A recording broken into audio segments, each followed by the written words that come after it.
महाराज जी, ये प्रश्न हम एक सामाजिक उसके लिए रख रहे हैं। महाराज जी, बहुत सारे ऐसे जोड़े होते हैं जो पहले प्रेम करते हैं, फिर विवाह भी हो जाता है किसी तरह, या बलपूर्वक या भाग के, या जैसे भी घर वालों की सहमति से। फिर क्या होता है आगे चल के, जब एक दूसरे के बारे में पता लगता है और फिर उनकी कमियां नजर आती हैं, फिर वो और ज्यादा धोखाधड़ी या और कहीं संबंध है उसके, या पहले भी संबंध थे, तो महाराज जी फिर इतना ज्यादा हो जाता है कि अब ना घर के रहे ना घाट के रहे।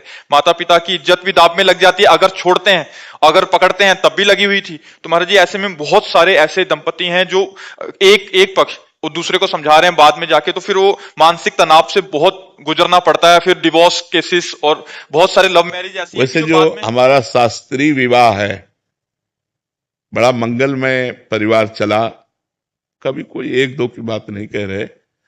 जो हमारी शास्त्रीय पद्धति है सनातन धर्म की, दसियों बार लड़का और लड़के के परिवार का परिचय लिया जाता था जाके। गुप्त रूप से भी लोग जाते थे, आसपास व्यवहार में बैठे, भैया राम राम, ये पड़ोसी कैसे हैं आपके, तो वो सब पता लगाते थे।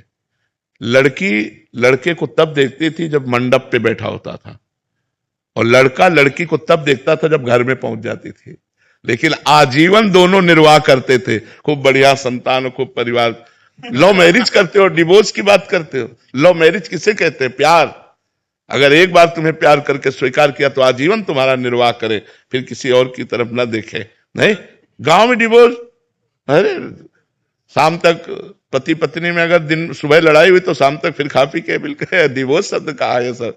एक दो बातें अगर एक दूसरे के प्रतिकूल हो गई तो शाम तक फिर एक हो गए, उसमें कभी ऐसा नहीं। घर परिवार में या बहुत बहुत मायके 2-4 दिन हो गई बतिया।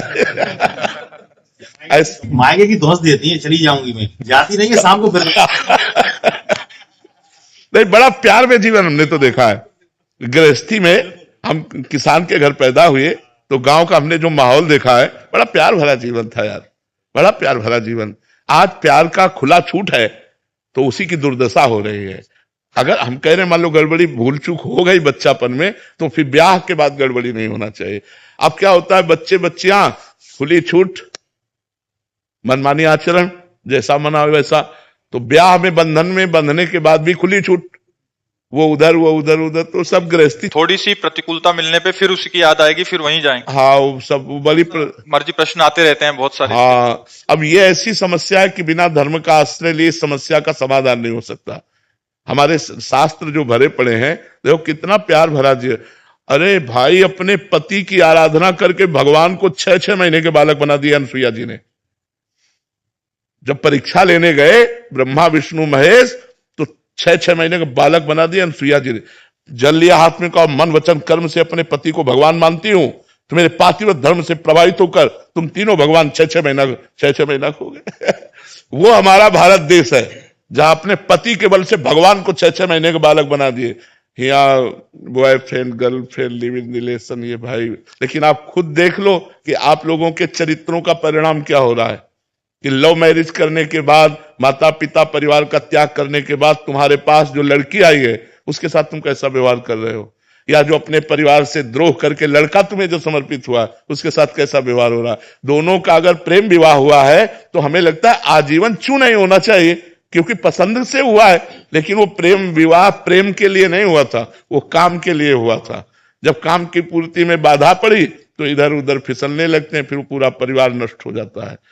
तो हमें लगता है हमें धर्म से चलना चाहिए। कुमार जी, पहले क्या करना चाहिए कि अब अगर कुछ नहीं ऐसा हुआ तब क्या जिम्मेदारी है, या हो गया है प्रेम विवाह फिर क्या जिम्मेदारी है? एक देखो एक बात बताएं, जब कैंसर हो जाता है ना, तो चाहे जितने कीमो लगवाओ और चाहे जितना बड़ा ऑपरेशन करो, वो 1-2 साल में धोखा फिर दे ही देता है। नहीं दे देता है। ये कैंसर की तरह बीमारी है काम। 1-2 साल बाद जब आपको उसकी याद आएगी तो आपको मन यही कहेगा कि इसमें सुख नहीं है जो उसमें सुख था। अब आपका धीरे से मन नंबर लगाने का करेगा, धीरे फिर वो बिगड़ता चला जाएगा। चंचल मन संभालना बड़ा कठिन है बिना अध्यात्म के। अवसर आने पर दोनों फिसल जाओगे। इसलिए हमें लगता है कि हमारे धर्म से चलना ही ठीक है। ये जो नई पद्धति चली है इसमें ठीक नहीं है, इसमें ठीक नहीं है। अगर हम धर्म से देखो, बड़े बड़े साधु महात्मा चूक हो जाती तो फिसल जाते हैं, विचार करो, जिन्होंने साधना की है। आप लोग तो साधना ही नहीं करते, आप लोग तो चूक में पड़े हुए हो। अगर आप सुधारना चाहो तो पहले कसम खाओ दोनों कि अब तक जो हुआ हुआ हम कभी नहीं करेंगे। अगर ये कसम खा के ब्याह हो, आज से हम दोनों के दोनों हैं, कभी हम किसी को स्वीकार नहीं करें। बहुत बढ़िया यार जीवन चल जाए, लेकिन ऐसा नहीं हो पाता। पर आप बताओ, अगर आप प्रश्न करोगे ऐसे तो फिर हम उत्तर कहां से दें? उत्तर यही देंगे कि आप गलत हो, आप सुधार करो, आप धर्म से चलो। हमारे बच्चे, हमारी बच्चियां यदि धर्म से चलेंगे तो गृहस्थी बहुत बढ़िया बनेगी जाके, और अगर अधर्म से चलोगे तो गृहस्थी बढ़िया नहीं बनेगी। जब हम अपने पति को स्वीकार कर लेते हैं, महीना 2 महीना 4-6 महीना या साल हो जाता है, तो मन उब जाता है, क्योंकि मन को नवम नवम चाहिए। इसलिए मन को अध्यात्म के द्वारा रोका जाता है, धर्म के द्वारा रोका जाता है। कि हमारा धर्म नहीं कहता कि हम तुमको स्पर्श करें क्योंकि हमने ब्याह कर लिया है।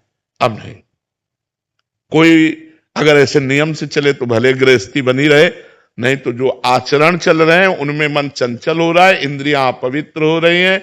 वो इंद्रियां चंचल और अपवित्र मन, वो कभी एक बंधन में बंध कर बहुत काल तक निर्वाह करे, असंभव। इसलिए ब्रह्मचर्य की पहली अवस्था कही गई। हमारे यहाँ 4 आश्रम है, ब्रह्मचर्य, गृहस्थ, वानप्रस्थ और सन्यास। अपने भारत देश में सनातन धर्म में 4 आश्रमों की ऋषि मुनियों ने व्यवस्था की। पहला आश्रम सबके लिए ब्रह्मचर्य है। अब ब्रह्मचर्य से गृहस्थ जाओ या विरक्त भाव में जाओ तो यहां से मोड़ हो जाता है, लेकिन पहला आश्रम सबका ब्रह्मचर्य है। अब उसी ब्रह्मचर्य आश्रम में हम लोग गलती कर रहे हैं, ब्रह्मचर्य आश्रम को ही नष्ट कर रहे हैं, तो न गृहस्थ बन पा रहा है, न विरक्त बन पा रहा है, सब गड़बड़ हो गया। अगर नींव गड़बड़ हो तो महल गड़बड़ ही होगा। तो हमारी नींव गड़बड़ हो रही है, हमारी जो नई अवस्था है ये थोड़ा गंदे आचरणों की तरफ जा रही है। कोई नए नए बच्चों को देखो व्यसन कर रहे हैं। भला व्यसन करने की अवस्था है कि अध्ययन करने की अवस्था है? जहां हमें उन्नति करनी चाहिए वहां हम अवनति वाले मार्ग स्वीकार। कोई गलत आचरण अगर हमारे ना हो बचपन से लेकर के 25 साल तक, तो हम अच्छे विद्यार्थी बन सकते हैं। हम अपनी समाज सेवा के लिए किसी भी पद में जाएंगे, हम बहुत अच्छे बन जाएंगे। अब जब आप शुरू में ही नशा और बेविचार आदि दोष स्वीकार कर लिए तो आपकी जो नींव थी वो खराब हो गई। आप किसी भी पद में जाएंगे तो आप भ्रष्ट होंगे, आप उन्नतिशील नहीं होंगे, आप इधर उधर दृष्टि डालने वाले होंगे, आप घूस लेने वाले होंगे, क्योंकि आपका स्वभाव बन चुका है व्यसन करना, व्यभिचार करना। तो व्यसन और व्यभिचारी को अर्थ की अधिक आवश्यकता होती है, तो आप उसे अर्थ चाहिए, चाहे धर्म से मिले चाहे अधर्म से मिले। जो व्यसन रहित है, व्यभिचार रहित है, वो धर्मात्मा पुरुष प्राण त्याग सकता है, लेकिन अधर्म नहीं कर सकता। आज ऐसे मिलना बहुत कठिन है जो धर्म के लिए अपना सर्वस्व समर्पित। हम इसीलिए आर्मी के जवानों को सबसे ज्यादा आदर करते हैं, क्योंकि हमारे राष्ट्र की सुरक्षा में ईमानदारी से प्राण समर्पित करने वाले ये जवान हैं। ये गर्मी सर्दी बरसात सब सहते हैं। हर दीपावली होली इनकी वहीं वहीं होती है। घरों में परिवार के लोग इंतजार करते रहते हैं, और कभी कभी तिरंगा में लपेट कर अर्थी आती है और वो नहीं आते। इसलिए हम सबसे ज्यादा सम्मान भारतीय जवानों का करते हो। हमें लगता है हर भारतीय को सम्मान करना चाहिए। सुविधा भी देखो क्या है, जो मिला सो खाया, नहीं तो चाहे जहां खड़े कर दो, चाहे हिमालय में खड़े कर दो, चाहे बॉर्डर में खड़े कर दो, कब गोली आवे कोई भरोसा नहीं। प्राण त्यागने के लिए तैयार है। इसलिए हम आर्मी के जवानों को विशेष सम्मान देते हैं।